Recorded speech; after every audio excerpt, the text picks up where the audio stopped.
Hello, and welcome back. I'm Arumba. Thank you for joining me. Let's play some more of our Scotland campaign with FilthyRobot, the tutorial series. How's it going, Filthy? I'm doing well. It's a new week for us. It is. How was your weekend? Got about 8 inches of snow. Wow, that sucks. Yeah. It's about 15 degrees out right now. England stopped rivaling France, by the way. The reason they did that is because they're no longer an eligible rival because England is too weak. That's funny.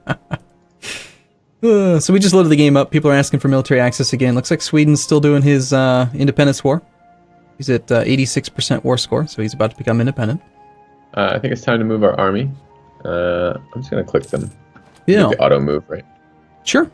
Now, if you're going to do that, just recall that an army with no morale and nowhere to retreat to will get instant stack wiped. So if you're going to send them over to Sealand to prevent that unrest, turn up the... Yeah, at least 50%, probably full morale because that stack's not large enough to put down unrest fully anyway. Okay. We can afford it, but are you gonna pop up by the way? And have you assigned our fleet to gather trade? I will. Sure, I'll do that for you. No problem. All right. So we either can give. So this is a unhappiness among the clergy pop up. Our fucking special groups are being lazy. All right. So no clergy estate loses 10 loyalty. We lose 10 papal influence, but we gain 10 prestige. Where are we at right now? Prestige. 86. Didn't notice it, but we actually have 75 papal influence. We could do some of these interesting interactions now if you want. Or we can gain 10 loyalty, gain 10 papal prestige, and lose 15 prestige. What? So my options are... Oh, it's gaining. So do we want to trade prestige for papal influence? Well, we're at 96 right now, and we tend to gain a lot of prestige. We're not going to be at war for quite a while because we're truce blocked with our two primary rivals, Denmark and England. So, I mean, it's up to you. The good thing about having high prestige is that better relations over time to affect our aggressive expansion, and it also affects trade, which is really nice. Yeah. We don't really particularly... It's capped at 100, though? Prestige, yes. Yep, but it's trending down right now. You'll notice we're losing 3.4 per year. So unless we're at war, it's not going to go up. Yep. That's where most of your prestige comes from. Let's go take a look, I suppose, at the Clergy Interactions. It's early. I was almost like, I don't want to look, but I'm going to. So, if we ignore them and if we lose prestige, we gain papal influence and they gain loyalty. Is there loyalty is 60 is the next one we care about? So they'd be at 59. Is that correct? Yep, 59 is effectively no different than 49. No. Doesn't do anything. Yep. Unless you want to click seek support, but that'll put them to 88% influence. So could give them. I suppose we could give them one more little piece of land. That would probably. Does that increase loyalty when you give them land? It does. Influence? Yep. But yeah, we do have some provinces. We could give them like Pale. We could give them Ulster. Those both have some autonomy. Wouldn't be a bad thing to do. But okay. Did you say you're going to affect their influence or just their loyalty? The only one, the demand. The demand also gives them loyalty. They also gain 10 loyalty. Should put them. Okay, yeah, do that. Go ahead and do that. Okay. Why not? Let's sack a little bit of prestige. I mean, we don't really need it right now. And then I do think that it's probably a good idea to give them Ulster and Pale, so we can get some tax revenue out of that. So B states Ulster and Pale. Okay, there's Pale. So clergy, Pale, go. Yep, just make sure. Ulster. Is that going to put them above 80%? Looks like no. So yeah, go ahead and give it to them. That's nice. So we'll get some more tax revenue, and we will also get the added benefit of yearly papal influence +1. So let's talk about papal influence for a second, since we have so much now. Just go ahead and open up that interface. Do you remember where it is? I do. Good. So we have 85.63 papal influence. Sorry, 85.62. Part of the reason why we have so much is that we're now gaining 5.19 per year. So what's happened is we actually have cardinals. You'll notice the second column is the pound symbol. Click that twice to sort by number of active cardinals. Okay. You'll notice we're in second place, actually, for active cardinals. And you might be wondering, well, what the hell is a cardinal and why do we have 4? I do wonder that. Hover over the text right above this table that says active cardinals. Okay. It says, when I hover over active cardinals and where it says the chance blah blah blah or above that? Yep. Next. It says next possible cardinals. Yep. So what happens is, depending on development, every Catholic province in the game has a chance of spawning the next cardinal whenever a cardinal is spawned. And so because we conquered so much good high development territory from England, that is the reason why we've spawned these cardinals. So we got lucky a little bit because it's still just a % chance that you actually get one. But also, it kind of makes sense because we have London. You know, we have some really high development stuff. We took London and we took Sealand from Denmark.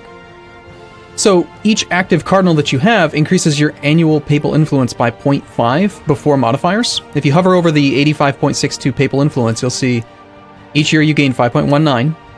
Base is 0.5, and then from active cardinals plus 2. We have 4, each one gives 0.5 per year.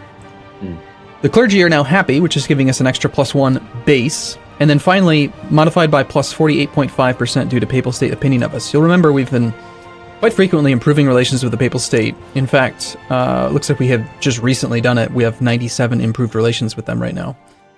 So it's a sliding scale. If they have 0 opinion of you, then there's no modifier. If you have 200 opinion with the papal state, you can double your papal influence growth. And then finally, the actual buttons in the top right corner. Now that we have 85, looks like 6 of them are lit up. You could actually click one of these buttons right now if you want. Yeah, I'm looking over them right now. I was just reading through them. Okay, so let's talk about some of these. Each one of these, in general, is going to be an instantaneous effect or it's going to be a 20-year effect. So for example, levy church tax. You spend 50 papal influence, and for 20 years, we will have national tax modifier plus 15%. Same thing with yearly legitimacy, same thing with forgive usury. The papal legate is plus 1 diplomatic reputation for 20 years. Bless ruler, plus 1 prestige for 20 years. Beautify local saint is one of the instantaneous effects where you just instantly gain 1 stability. Naturally, if you click this button when you're already at plus 2, it's technically more valuable than if you click it when you're at 0, because the higher you are in stability, the more the next point of stability costs. Yep. So for example, right now, if we were to try to bump our stability to 3, it would cost 223 points. So it's like gaining 223 admin if you click Beautify Local Saint. And how do I tell exactly what stability does? If I mouse over stability right now, it tells me what it's doing, but how do I tell what it's going to do when I boost it up again? Go to your Stability and Expansion tab. Yep. And then hover over the actual text of stability. Oh, I see. Instead of over the plus 2. Okay. Each level is multiplied by the following. So we would gain 1% extra trade power, 5% extra foreign spy detection, -1 unrest, plus 5% national tax modifier, etc. It's pretty damn good. It is very good. In fact, spending your papal influence on monarch points is usually the best case. Best case scenario, getting free admin points is really nice. Proclaim Holy War is not available because you have to be at war. That one's pretty weak overall. Manpower recovery speed is it's not going to be very important for us since we have trade ideas and we have lots of money. Yep. And then probably one of the best on here is this sanctioned commercial monopoly, the +1 mercantilism. Okay, show me where I find the mercantilism tab or tooltip, because I don't remember what this one does. That's going to be under your trade tab. Okay. And remember, we went into a tangent here where we talked about how mercantilism is really, really, really good because mercantilism is the only thing that propagates trade power upstream. It affects your provincial trade power on a provincial level. How much do we have? 10% right now. Mercantilism 10%. And we can buy it for, wow, it's expensive, 100 Diplo points. Points per point. Yep, so you're trading 50 papal influence for 100 Diplo points is what you're doing when you click that. Seems like a pretty good ratio. Yep, so generally, let's just talk about when you would want to use each of these 4 buttons. In general, okay. The church tax is good if you have high national tax. If your income is high from taxation, which is most nations, that's where principal income source. It's a very good button. I mean, it's a good choice in most cases if you're not sure what to spend it on, because it's just going to give you more money. Yearly legitimacy, almost never do this because it's so slow. Think about it like this: it lasts 20 years, and it gives you yearly legitimacy +1. So basically, it's 20 legitimacy, but it takes 20 years to do it. 9 times out of 10, before you even get the full 20, you'll already be at 100, or your next ruler will have died, and you will go back to a different legitimacy value. I do not like this button whatsoever. Yeah. If it was an instantaneous effect, if it said yearly, like if it just said legitimacy +10, I'd be much more motivated to use it. But generally speaking, that's not a very good button. Forgive usury, never ever take this unless you have a whole bunch of loans. There's just no point. The interest per annum is the biggest effect, and if you have no loans, then you get no benefit from the interest per annum. Again, same logic, yearly inflation reduction plus 0.1. Sounds really good, but again, this modifier lasts for 20 years. So you're essentially clicking 50 papal influence to buy down 2 inflation, which is worth 75 admin points. But it takes 20 years to do it. So it's just too slow. But if you have a bunch of debt, and the interest rate is say 4%, then clicking this cuts your interest in a quarter. It takes it from 100% down to 75%. So you lose 1/4 of the interest payment, which is really quite powerful. So unless you have a bunch of debt, don't click Forgive Usury. Papal Legate can be good if you're on the verge of being able to get an ally to actually join a war, and they're just like, well, they're just a little too far away, or I like that enemy just a little bit too much. A Papal Legate will raise your diplomatic reputation by 1, which gives you 5 extra reasons for almost every diplomatic interaction, whether it's an alliance, royal marriage, declaration of war, defensive war, all that stuff. So it can be situationally useful, and probably the most common situation you'll use it in is if you're trying to diplomatically annex a nation, because it will increase the annexation speed by 1 per month. So we don't have any vassals, so we can't really talk about what that would look like, but maybe we should do that soon. Blessed Ruler can be really good. It's cheap. I consider it to be a cheap button. 50 papal influence for 1 yearly prestige. Same basic logic, though. If you think about it, for 20 years, you're basically gaining 20 prestige over those 20 years, right? But it's also just going to prevent you from lowering your prestige. And prestige, as you've seen, is so powerful. The improved relations, the fact that you get more morale of armies, those two on their own are really powerful. Lastly, Proclaim Holy War is, Beautify Local Saint is really, really, really good. Almost always you're going to either click Beautify Saint or Sanctioned Commercial Monopoly. Proclaim Holy War, I usually wouldn't bother with the 15% manpower recovery speed. I would rather have permanent bonuses versus temporary bonuses. Permanent being like the Commercial Monopoly, the Mercantilism, and then even though stability is not permanent, I kind of think of it as permanent because it's giving you stability, which is worth admin points, which means you have a net gain of admin points relative to what you would have had if you hadn't clicked it. So you get permanent admin points, is the way I look at it. Does that make sense? Yep. So anyway, long story short, those are the two that I would prefer. But I was listening to your reasoning. The only thought I had during this that was contrary to that would be that the prestige one, we are peace locked with Denmark for another 7 years. Mm-hmm. So, and our prestige is going down yearly. So if we care about any of the effects of prestige that aren't military, we're probably not going to be warring right away, right? We might be, I suppose, but because you're telling me the only way to get prestige is basically to war. I mean, it's not the only way, but the predominant way you gain prestige is to war. So Yes. is this worth potentially taking to offset the fact that we're peace blocked for some period of time? It could be, but if we're not at war, do we need the morale of armies from having high prestige? At that. The only ones I cared about when we're not at war are global trade power, and probably maybe the institution embracement cost. I mean, I guess we've already embraced that entirely, haven't we? Yep. So if it's just global trade, wouldn't it make more sense to just take more mercantilism? Yeah, probably does. Probably Okay. does. So the other one I was interested in was Beautify Local Saint. Is it worth waiting for this? I mean, our stability, we do have 2 stabilities, so that would max it out, right? Yeah, that would probably be the best button. But if you were really looking to click one right this second, I would consider the levy church tax. It's not Wait a little bit. It's not great, but if you think about it, it's 15% of our tax income, which is like right now. 9 ducats a month. So we're talking, maybe about a ducat a month, 12 ducats a year for 20 years. So 120, 240 ducats to click that button. What happened to our trade? Weren't we looking at this a second ago and it was really good, and now it's like below taxation again? Yeah, I don't know. Probably just hasn't been a month and our ships weren't actually protecting trade yet. Okay. One last thing we didn't talk about on here is that there's one more button to click called Spend Papal Influence to gain invested influence toward becoming the next papal controller. So the only way you can become the papal controller is either by being the papal state, which just automatically gives you a chance to become the papal controller, or you have to spend some of your papal influence to get invested papal influence. So you'll notice in that table, France has 20 points invested, giving them a 12.5% chance of becoming the next Curia controller.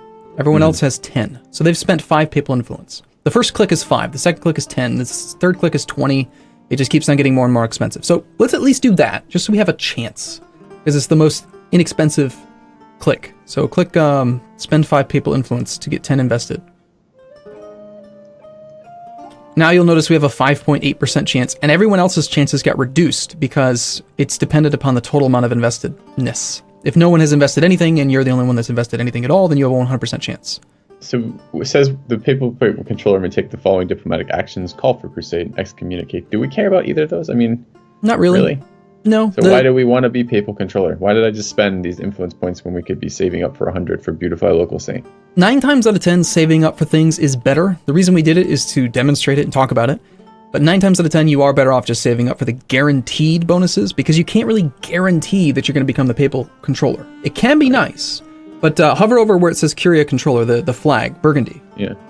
Those are the benefits. You've got the Call Crusade and Excommunicate, but also you get the stability cost, the extra diplomat, yearly prestige +1, advisor cost -20%, technology cost -5. There's a lot of good things in there. So, generally speaking, I'd like to save up for the buttons, the clickers, but at the same time, spending 5 points, it's not a big deal, and it gives you a chance, you know? 5.8% of the time, we're going to be really happy to become the papal controller. So anyway, yeah, you're sending your troops over. We got our ships protecting trade. Let's wait until next month, see what happens. So we just spent like a long time talking about that, but that's okay. All right, trade is back up to 10 ducats a month. My guess is probably the previous month, since we had just loaded up, we had all of England occupied. We were getting more provincial trade power from... We had like a relative share of English trade node that was much higher because England didn't have any. Okay. And then because we pieced out and gave him his land back, it's different now. So, yeah. Those Danish separatists in Sealand, 10%. Do I gain morale while I'm embarked or no? Yes. Okay.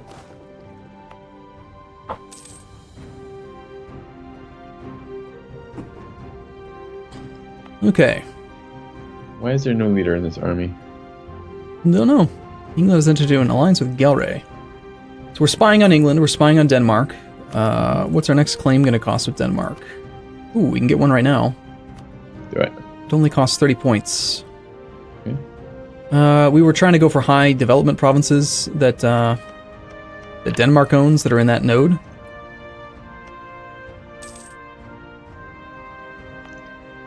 $11, $12, $14. They seem to be pretty highly developed, a lot of them. Yeah, it looks like Finn might be a good idea. I wouldn't mind taking land that's going to be contiguous. It's going to touch the land we already own. It's like Finn into Colding would probably be a good idea. Okay. And then, meanwhile, we're also fabricating on England's, so that we can take another claim on him, which costs 40 points. And we were improving relations with Bohemia. Was that a mission I think we had at one point? I think so. Yeah, we, no. I remember what it was. Bohemia had no heir. And he's 41. Christ dishonored an alliance, huh? What was the cost in the next English one? The military leader has left us. Mungo Hepburn. Is he one of our good? Is he our? Okay, good. No, he's our siege one. Good. 40 fabricate on England. Okay. So we're not. It's not very easy to move our troops around right now. Yep. So like 80 and the 70. I kind of need that 80 to get us. Is there anything we can do to encourage the rebels to fire? It's difficult on the island. If you really wanted to encourage them to fire, you wouldn't park an army there. But since it's an island, we kind of have to have the army there. Otherwise, we have to take the naval landing penalty. Oh, did we want to replace? No, we didn't lose a governor. Okay. Yeah, we lost a leader, but we didn't really need him because we're not at war. Okay, there's the peace deal for Sweden. Denmark grants independence to Sweden. Denmark cedes Holland, Bleking, and Going to Sweden. Denmark cedes Neva to Novgorod. Norway cedes Jamtland, Bohuslän, Eidsiva, something else, and Inare to Sweden. So not only did Sweden become independent, but they also took a whole bunch of crap, which is good. So now that he's independent, we should probably consider becoming his ally before he decides to rival us. Okay. So he's rival to Denmark, we're rival to Denmark, or rather he will rival Denmark. I'd pull a diplomat back from England real quick, and tomorrow just immediately send an alliance offer to Sweden. The reason being, he has no rivals set. He just spawned, and the next opportunity he gets to identify, like, who's my enemy, he's going to see us adjacent to him, he's going to see that we're about equal strength, and he's going to say, well, I guess I pick Scotland. Unless we ally him right now, and then he probably won't do that. He still might, but he probably won't. Okay. Okay, and then I'd probably top off relations with him as well, as soon as we have a diplomat free. Sweden has announced Denmark as a rival. Good. Keeps us friends. Now Sweden is going to turn into Novgorod now. basically. Unstoppable. Muscovy's going to keep on attacking Novgorod, and then he's going to start to attack Sweden. Okay, Sweden just embraced the Renaissance. They rivaled England. That's great. So we've got two mutual rivals. And he's rivaled Pomerania. Ideal. Good. Now that he has his rivals set, we don't have to worry about him suddenly becoming our enemy. We need how many points? 40? We should finish getting a Denmark counter-rivaled. Okay, the Norwegian separatists just ticked up. Now they're equal to our Denmark's special separatists. Okay, there's a peace deal here. Brittany annuls treaties with Burgundy. Brittany pays 46 ducats to France and their ally. The Reconquest CB France suffers 0 AE. Okay, that's curious. So, France just pieced out Burgundy and Brittany. I don't really understand why. They were sieging. They must have had like really high war exhaustion or something. They didn't even win. They just basically took a little bit of money from Brittany. It's very weak. Our ally is weak. We should attack him.